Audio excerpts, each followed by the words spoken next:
জুলাইয়ের গণঅভ্যুত্থানে শহীদ আলামিন রনির ১৯ দিনের শিশু রোজা আক্তার জন্মের পরে দেখার সুযোগ পায়নি বাবাকে। সন্তান কোলে আর্থিক সহায়তার চেক নিচ্ছেন রনির স্ত্রী মিম আক্তার। শনিবার সকালে বরিশালের শিল্পকলা একাডেমি মিলনায়তনে জুলাই শহীদ স্মৃতি ফাউন্ডেশনের পক্ষ থেকে শহীদ পরিবারের মাঝে চেক হস্তান্তর করা হয়। শহীদ পরিবারের সদস্যরা দাবি করেন, গণঅভ্যুত্থানে যারা গুলি চালিয়ে মানুষকে হত্যা করেছে তাদের বিচার করতে হবে।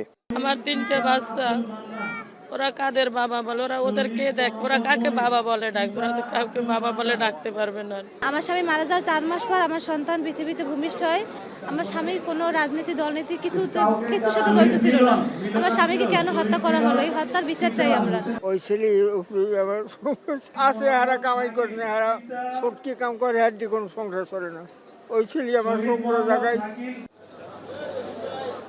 বরিশাল বিভাগের ৭৯ জন শহীদ পরিবারের মাঝে চেক হস্তান্তর করা হয়। প্রতিটি শহীদ পরিবার থেকে একজন সদস্যের সরকারি চাকরির ব্যবস্থা করার আশ্বাস দেন ফাউন্ডেশনের সাধারণ সম্পাদক সার্জিস আলম।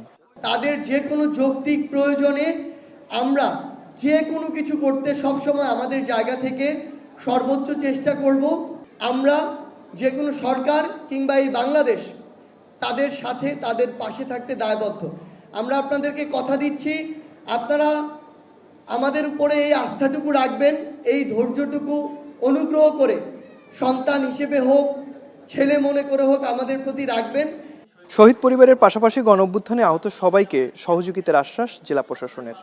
জুলাই শহীদ স্মৃতি কাজটা শুরু করেছে আমাদের সার্জিস আলম, উনি বলেছেন যে এটাই শেষ নয়, যতদিন পর্যন্ত এই শহীদ পরিবারের লোকজন থাকবে, জুলাই ফাউন্ডেশন তাদের পাশে থাকবে। আমি কথা দিচ্ছি, জেলা প্রশাসন আপনাদের পাশে আছে, সর্বক্ষেত্রে যে কোনো প্রয়োজনে জেলা প্রশাসন আপনাদের পাশে থাকবে।